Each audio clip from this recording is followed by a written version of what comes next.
À quelques mois du festival de la bande dessinée de Puteaux, nous vous dévoilons l'affiche de la 15e édition. Comme vous le voyez, le coqueur le plus adoré du 9e art sera l'invité d'honneur de notre festival et vous promet de nombreuses bêtises dont il est un grand spécialiste. En attendant ce grand moment, nous avons rencontré Jean Bastide dans son atelier au cœur de la région Occitane qui nous confie sa joie d'avoir signé cette affiche. C'est vrai que c'est un exercice qui est sympa, qui diffère beaucoup des planches de BD parce qu'on n'a pas du tout les mêmes problématiques. Et c'est vraiment du pur plaisir de dessin, donc ouais, franchement c'était un super exercice. Du coup oui, c'est la première fois que je viens et j'en suis très content. Je pense que je peux dire merci à Boule & Bill quand même. Avant de poursuivre l'œuvre de Jean Robat, le créateur de Boule & Bill, Jean Bastide a tout de même obtenu le prix Alphard de la bande dessinée scolaire du Festival d'Angoulême en 2003.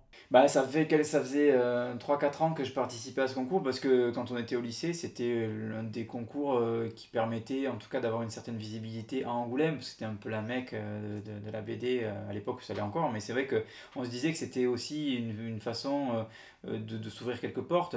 Mine de rien, ça m'a apporté énormément de choses, ça m'a permis de rencontrer des gens formidables déjà. En tout cas, ça a fait prendre conscience à mes parents, et notamment à ma mère, que c'était un métier qui était envisageable, que c'était pas juste une lubie, que c'était pas juste un truc que j'avais envie de faire comme ça, c'était vraiment quelque chose qui pouvait devenir mon métier.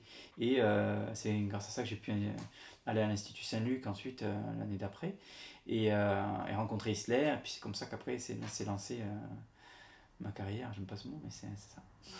Et donc, en 2016, les éditions d'Argo, séduits par les qualités de Jean Bastide, lui proposent de reprendre les aventures du petit garçon et de son coqueur. J'ai été choisi parce que je suis assez analytique, j'essaye d'être pointu dans l'analyse du dessin, et dans ce cas précis ça m'a aidé parce que ça m'a permis de trouver des outils, en tout cas à l'ordinateur, qui permettent d'avoir une réponse qui soit assez identique à celle de la plume que pouvait utiliser Roubaix à l'époque. Mais grosso modo, moi je me suis basé vraiment sur un chara-design et sur une esthétique graphique qui se situe aux alentours des années 80. Apparu en 1959 dans le magazine Spirou, Boule & Bill séduisent le public depuis presque 60 ans. On ne sait pas trop à quelle époque ça se situe, mais c'est plus ou moins volontaire, c'est-à-dire que c'est un peu intemporel et que ça vieillit pas trop, parce qu'encore aujourd'hui, en 2017, 2018, ça continue à fonctionner, les gens aiment encore Boule & Bill, donc ça veut dire que finalement cet univers-là plaît comme ça, et ça n'aurait pas forcément de sens de trop apporter de modernité non plus, quoi. Avec déjà 2 tomes à son actif et un 3e en préparation, il espère bien perpétuer l'esprit facétieux de Jean Robat, créateur belge de Boule & Bill.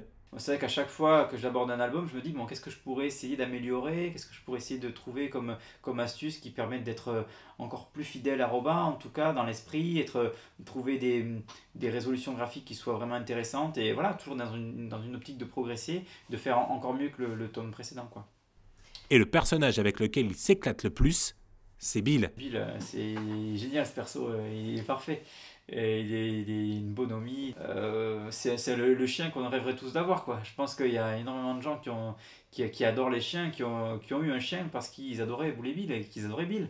Donc, et le premier, c'est Christophe. Il me l'a dit. Il m'a dit, ouais, le chien que j'avais quand j'étais enfant, c'était parce que j'adorais Boule & Bill. Voilà. Par contre, dessiner la mère est un autre défi. Je pense que la maman, c'est un personnage un peu à part. Elle a varié dans des styles plutôt réalistes ou plutôt voire gros nez, et c'est très difficile de la situer parce que les autres personnages ont trouvé une stabilité graphique, alors que la mère, en tout cas sur les albums de Robat sur lesquels je me suis vraiment penché pour apprendre, elle bougeait pas mal quand même en termes de graphisme, et elle est toujours un petit peu entre deux eaux, et c'est difficile de trouver à la fois de la rendre charmante, jolie, et d'en faire quand même un personnage avec un gros nez. C'est toujours une espèce d'entre-deux, donc c'est ça qui la rend difficile à dessiner. Ouais. Vous pourrez rencontrer Jean Bastide au prochain festival de la bande dessinée de Puteaux, du 25 au 27 mai 2018.